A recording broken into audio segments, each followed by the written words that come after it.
If you've been looking at these cranks and haven't pulled the trigger yet, today you're not going to have any more excuses.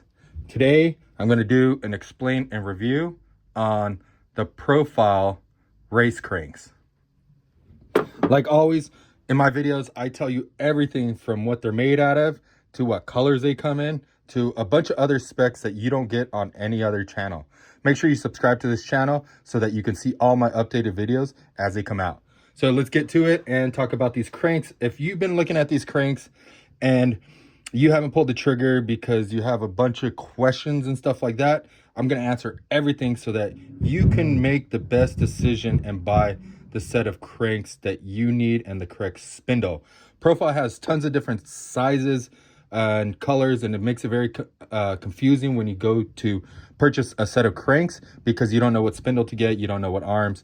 I'm going to break it down and help you out with that. So first off, these cranks come in a box like so. They always come padded up with some foam on each of the arms and the spindle, and it also comes with this tool. So this is the crank removal tool and installation tool. So if you're wondering how this works, what you're going to do is usually what happens is when you put a spindle on your crank arm, it's hard to go inside there and go in.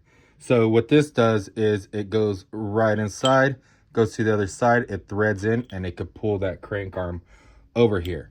So what you're going to usually do is put this in here. You're going to thread that thing into the spindle to suck it in, and you're going to just tighten it up, and it's going to pull that crank arm right onto your cranks. Secondary, if you thread this into the crank arm like so, this usually sticks out, and then you can hit this with a hammer and it will push the crank arm off or push the spindle out of the crank arm to remove it.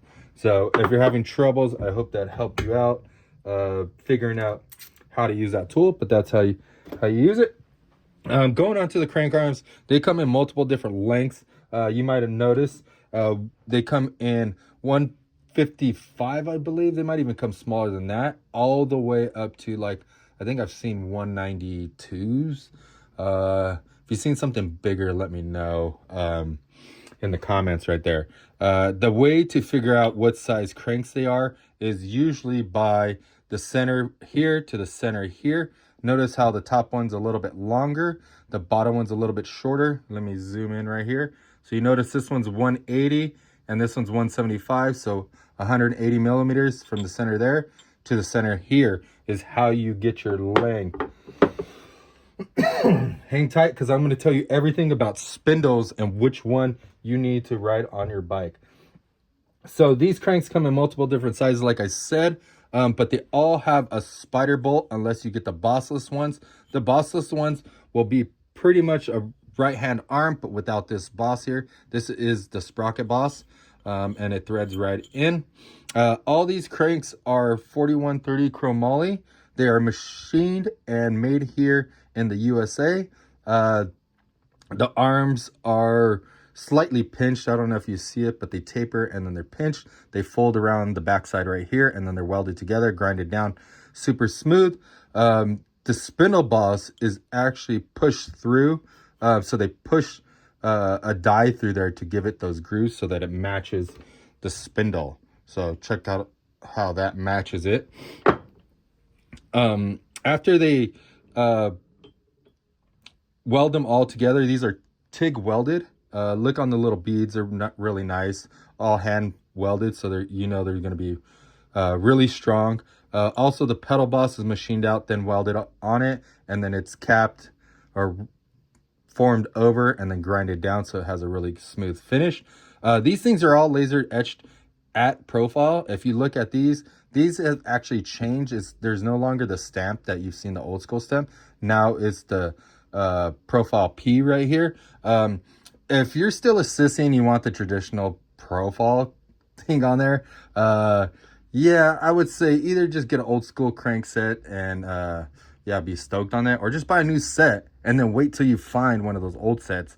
And just so you're not always talking about you're going to get a profile and you never end up getting it because it doesn't have that stamp. Those things are super old and they're hard to come by.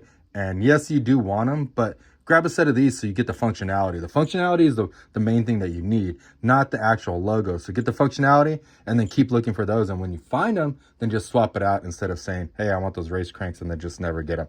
Don't use that as an excuse to not get these cranks. You need to get these cranks so they can perform and you can understand why you love them. They also come in chrome plated, which is super hard to get. We get a lot of knuckles heads in here not willing to pull the trigger. When they come in and I say I got them, they still don't pull the trigger, but they always ask and say that they're ready to buy when these things aren't available. But as soon as they are, they're nowhere to be found. So don't play that game. If you see these chrome ones on our website, go out there and buy these things. These things are super hard to get. I got a few sets of these, had them for about a week and already sold out. Look at how nice that laser etching looks. Really, really nice. All the chrome is very, very nice. Same thing on the other side.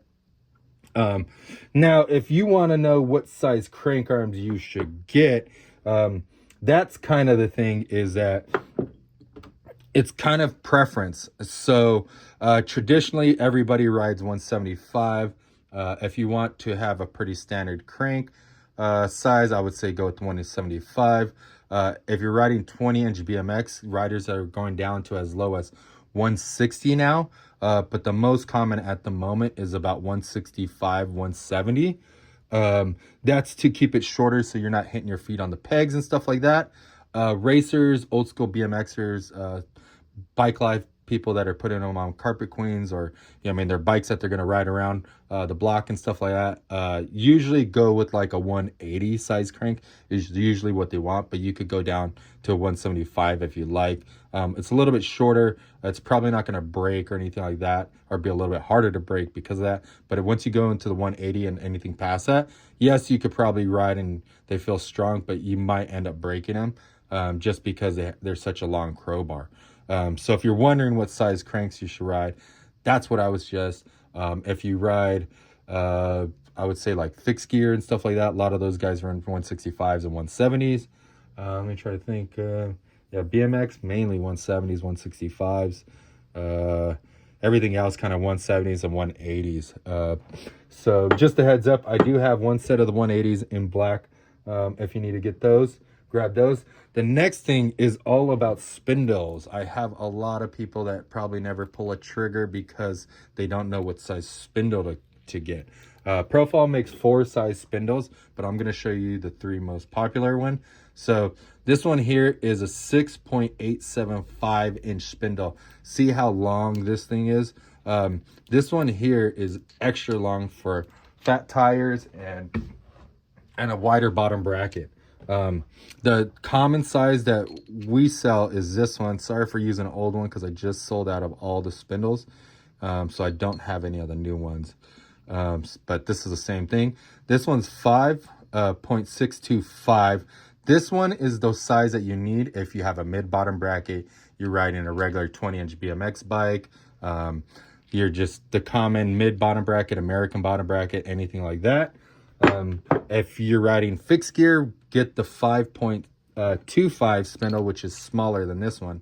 That one's for fixed.